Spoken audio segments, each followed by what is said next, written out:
안녕하십니까. 매일신문 뉴스 김민정입니다. 첫 소식입니다. LG 실트론 구미 공장에서 발생한 불산 혼합액 누출 사고와 관련해 업체 측의 늑장 신고 파장이 커지고 있습니다. 경찰은 업무상 과실 여부가 있었는지 조사하고 있습니다. 장성현 기자가 보도합니다. 구미 LG 실트론 공장 불산 혼합액 누출 사고와 관련해 사고 발생 16시간 뒤에야 늑장 신고를 한 것에 대해 의혹이 가라앉지 않고 있습니다.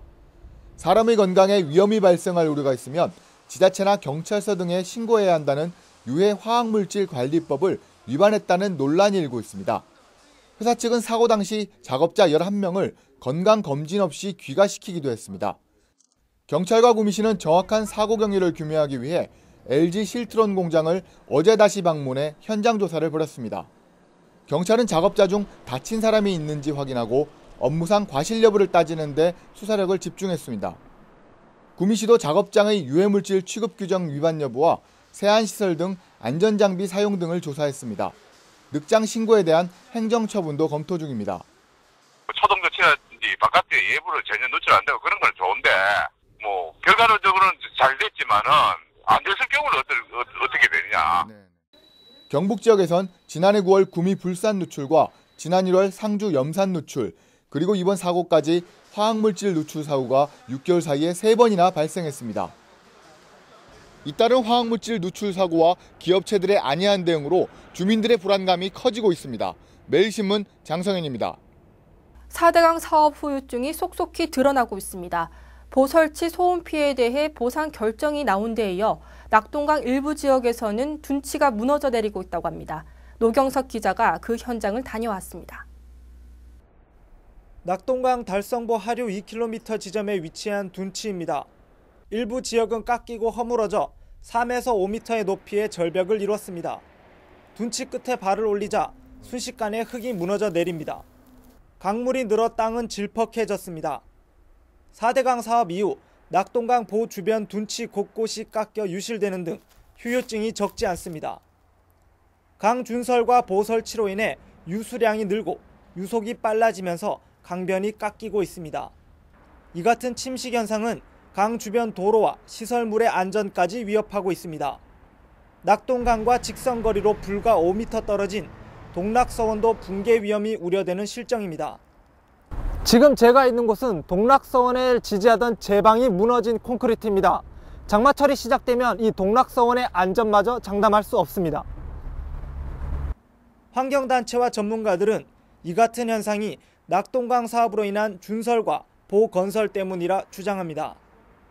보호 수문을 열면 유속이 2배가 빨라지고 굉장히 큰 에너지가 생깁니다. 강력한 에너지가 강의 측면 제방이나 둔치를 침식시키고 있는 것입니다. 하지만 부산국토관리청은 둔치 침식은 흔히 발생하는 현상이라면서도 침식이 계속될 경우 보호시설을 설치하겠다고 밝혔습니다. 매일신문 노경석입니다.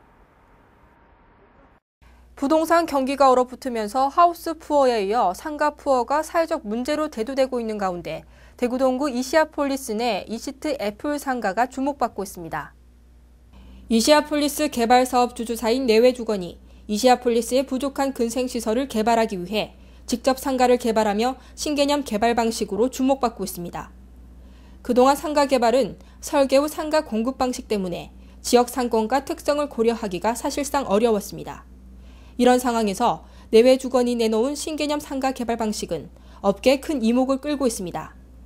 내외주건은 상가 개발자가 토지 매입 후 설계 과정에서 실제 영업주의 요구 상황을 수렴하고 최종 상가 설계와 개발을 상권에 맞는 주차장, 편의시설, 간판 문제, 전기 용량 등의 문제를 개선했습니다. 내외주건 관계자는 최근 상가 푸어가 사회 문제로 대두되는 등 기존 상가 개발 방식의 한계가 드러나는 시점에서 이번에 선보인 이시트 애플 상가는 신개념 개발 방식을 도입한 최초 상가로 기대가 크다고 말했습니다. 봉화군의 지난해 청사에너지 사용량 절감률이 경북도 내 1위를 차지해 교부세 21억 6천만 원을 확보했습니다.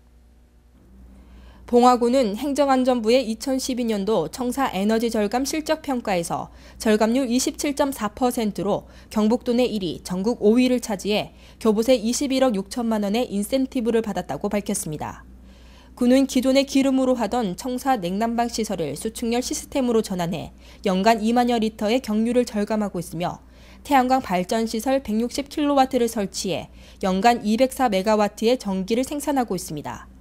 또 청사 내 모든 조명 등을 LED 등으로 교체해 39%의 전기에너지를 절감했습니다. 봉화군 관계자는 앞으로도 친환경 그린 청사를 목표로 에너지 절감 사업을 지속적으로 발굴해 추진해 나가겠다고 말했습니다. 대구시와 삼성이 오늘 2016년에 개장하는 대구 야구장의 사용과 수익 허가 등에 관한 계약을 체결했습니다. 대구시는 최근 삼성과 대구 야구장의 사용 수익 허가 계약을 체결했다고 밝혔습니다. 이에 따라 삼성은 500억 원의 야구장 사용과 수익 권료를 대구시에 납부하고 야구장이 개장하는 2016년부터 25년간 관리 운영을 맡게 됩니다. 또 삼성은 지역사회 기여를 위해 75억 원을 납부하고 야구장 내 박물관 조성과 야구장 기자재 등의 추가 지원도 검토하기로 했습니다. 대구도시철도 2호선 대공은역 인근에 건립되는 대구 야구장은 총 사업비 1,666억 원을 들여 메이저리그 스타일의 다이아몬드형 야구장으로 전국 최대 규모로 건립됩니다. 오늘은 개구리도 잠에서 깨어난다는 경칩입니다. 전국적으로 절기답게 포근한 날씨가 이어지겠는데요. 하지만 아침 저녁으로 쌀쌀하면서 일교차가 커 건강관리에 유의하시기 바랍니다. 대구 경북 낮 최고 기온은 14도에서 16도로 어제보다 높겠습니다. 이상으로 3월 5일 매일신문 뉴스를 마치겠습니다. 시청해주신 여러분 감사합니다.